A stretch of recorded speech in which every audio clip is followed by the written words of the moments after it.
So I decided to visit all the places I've been. My mom had to get heart surgery like out of nowhere, and me and my sister had to drive down to see her. And she moved back to a place that we partially grew up in. Like, it was a very pivotal moment in our life when we lived here.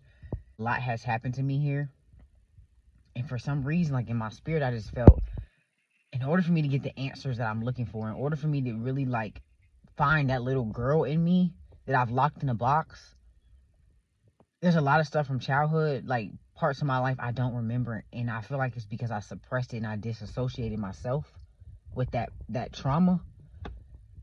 And I just felt in my spirit, like, I just kept asking God certain questions, like, who am I, like, where am I from, like, where is that little girl at?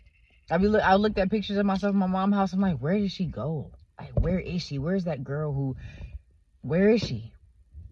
So I'm going to all my old neighborhoods, all the places that I've been, and where stuff has happened to me, and I'm just trying to find that girl and just talk to God and just give him all of that, so that I know that I can let go of my past so that I can step into my future. So here we go. Here we go. I've just been in a place where it's like, who am I? Where did I come from? And why do I feel the way that I feel? Why do I move the way that I move? Like, what happened to me? Why don't I remember my childhood from, a certain age? Like, what happened to me before that age? Like, so I decided to retrace my steps, go to all the places I've ever lived and I've ever been, and I'm here. I'm at this park I used to play at when I was in high school, like ninth grade, or I think it was ninth grade. And it's just like, it's just different. It's different. I didn't know who I was. And I was trying so hard to just take on the identity of what everybody was telling me and who they thought I should be. I wanted to be accepted so bad. And I was just so lost. Didn't really understand a lot. And being here is just making me realize there's so much more potential. There's a higher potential that I should be living in. And because of what happened to me in these places and what I settled for and what I experienced, it kind of held me down. And so I'm just on the search for that little girl, so that we can heal and I can bring her to God, because she's been trying to come up so much, and I've been trying to fight her and keep her pinpointed, and I've been trying to keep that little girl inside of me down. I've been trying to keep her confined and locked up in a cage, because it's like, we're no longer her, we're healing.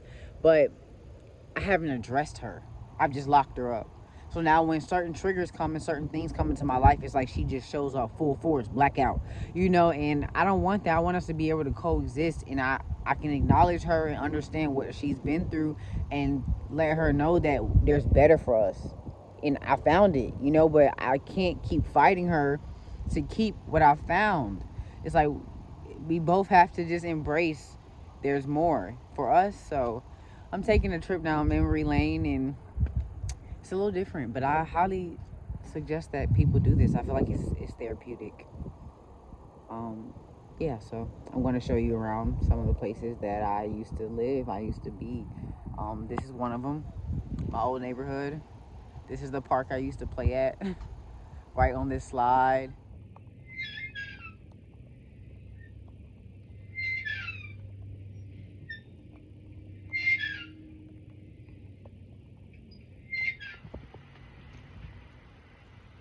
I thought I came out here to find out who I used to be.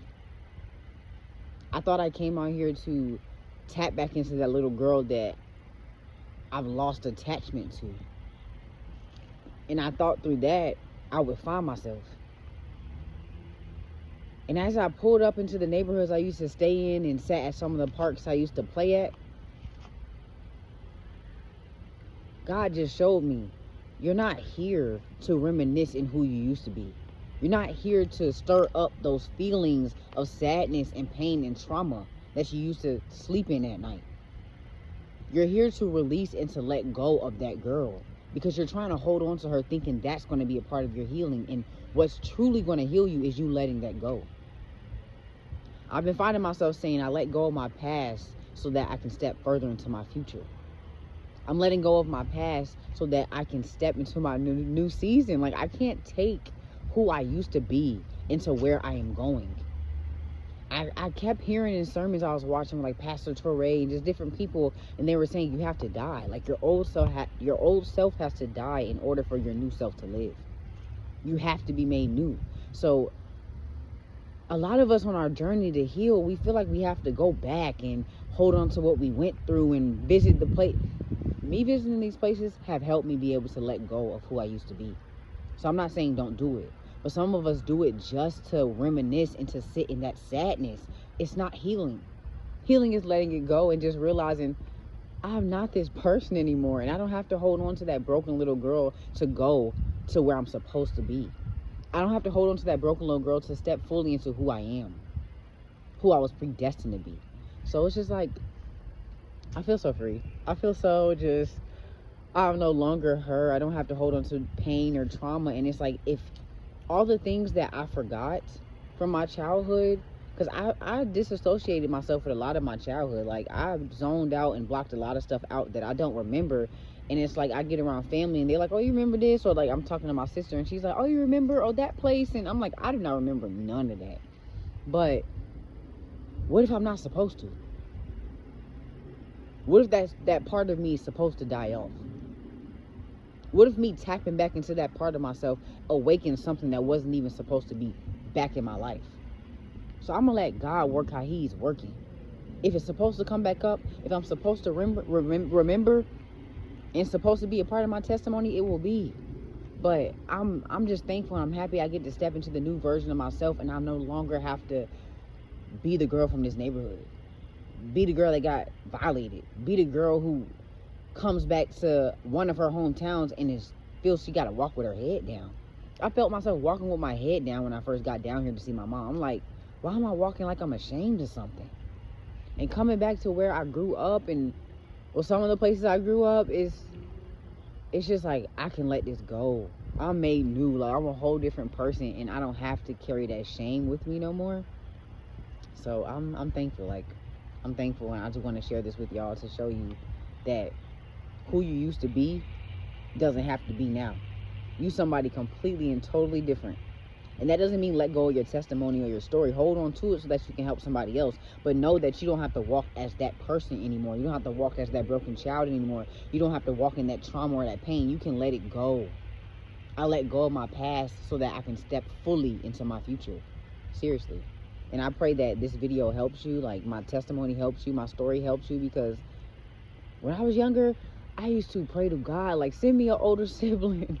Send me somebody. I wish somebody would just knock on my door and just save us. Like, save my mom, give her a big check. Like, I used to pray to God, like, and be so irritated that I was in the position I was in, that I was the oldest, that I had this responsibility on me, and I thought it was a burden. And it's just a story. It's a testimony, because there's a lot of little girls out there begging God to do the same thing I was begging him for. And they're looking at their life like it's a burden. And it's really a blessing, because they're going to help so many people through what they are experiencing now. And men too. I'm just speaking for women in that area because I'm a woman. But y'all are where you are. You're not where you are for nothing. Like, you are where you are so that you can grow and prosper and help somebody else, because there's somebody in a way worse situation than you. God told me to pray for these people in this hospital earlier, and I was just out my mind a little bit, and I was like, and I just kept walking. And he was just telling me, like, stop thinking your pain is so big. It's somebody out here with way more pain. Stop thinking your pain. Stop putting your pain above theirs. You don't know what they're going through waiting in that surgical room. Your mama made it. Theirs might not. Theirs might not. Your mom did. So stop thinking your pain is bigger than anybody else's pain. Like, you're not going through that much. I was just like, damn. I feel like because we grow up in survival mode, we're so used to staying in trauma and pain and hurt and anger, so it's like, and bitterness, so we find any reason to make what we're going through in our experience so bad so that we can stay in that feeling. Because when you grow up in survival mode, you're used to being in that place. You know, you're used to staying in that energy. So you'll go out, literally, you won't realize you're doing it until you continue to get into the situations and be like, why do I keep getting into drama? Why do I keep attracting broken people? Why do I keep... It's because you're literally seeking that out. Even if you're not specifically going out to look for it, you're attracting that energy because you're staying in your trauma. So now you find yourself taking care of people. Now you find yourself with a house full of people that really don't even like you, and they reminded you of yourself, so you're getting triggered every day. Like, we want to stay in trauma because that's all we know. But once you step out of that trauma and that survival mode and all that energy, you're going to find out like, whoa, I'm so much better than what I was settling for and what I was placing myself in. So this experience, like, I wish I could have came up here on better circumstances, but I don't regret it at all. I actually don't even wish I would have came up here in better circumstances. It was supposed to be what it was supposed to be. My mom could have died, and she didn't. And now she's about to walk into the next season of her life with such a different perspective and awareness about herself, to where nobody can ever lower her down to her last self, like her lowest self ever again in her life. She's going to start telling people no. She's going to get back to her assertive self and her godliness. Like, she's going to get back to that part of her and be deeply connected with God's spirit in herself. So it's like, man, everything happens for a reason. I don't regret nothing. I don't wish nothing could be different. This was needed, and I did not even know. So I'm thankful. And I was praising God when my mom was in the hospital. She's still in the hospital right now, but she's going to be out by the time y'all see this. In the name of Jesus. Walking, talking, feeling like herself again, and dressed up like a boss, feeling like a boss, talking like a boss. What? So, man, like, this was everything I never knew I needed. I didn't know I needed this. But it took this for really my whole family to be repositioned. And I was praising God when my mama was in the hospital. I was praising God while she was getting heart surgery. I was praising God the whole way through, and I'm still praising him now, because you're never going to stop going through stuff. But your praise is going to get stronger. Your praise is going to be easier. Like, oh, okay, I'm going through something again. God, thank you. Because it must be a reason I'm here. It must be a reason why I'm where I am, you know? So don't let up. Don't give up. And don't stay so attached to that trauma or those trauma bonds that you don't break free from your old self and step into your new self. Like, you're so much closer than you think.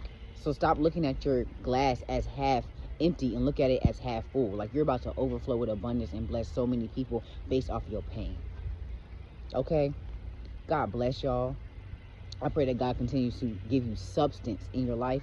And I pray that you open up those doors of your heart that have been closed to him, so that he can move in them and help you heal. Girl, heal. Boy, heal. And I say girl and boy because a lot of the times it's our younger selves that are not healed, that we're holding on to. So I pray that that little girl and that little boy in you heals, so that you can step out and flourish as your grown self, as your higher self, as your best self. I love y'all. I'm sending you nothing but love. I'm so excited to, release my music, and for y'all to just feel me and just heal with me, grow with me, and so that we can just elevate, man. We're in a time where God is about to take us, his people, out the valley and put us on the mountaintop. But the first shall be last and the last shall be first. It's our time. It's our season. But we can't walk into it unhealed. So let's put in that work. Let's drop them tears, because we're going to be paid back for every tear we drop. Let's drop them tears. Let's drop that sorrow. Let's drop that pain. And let's step into greatness.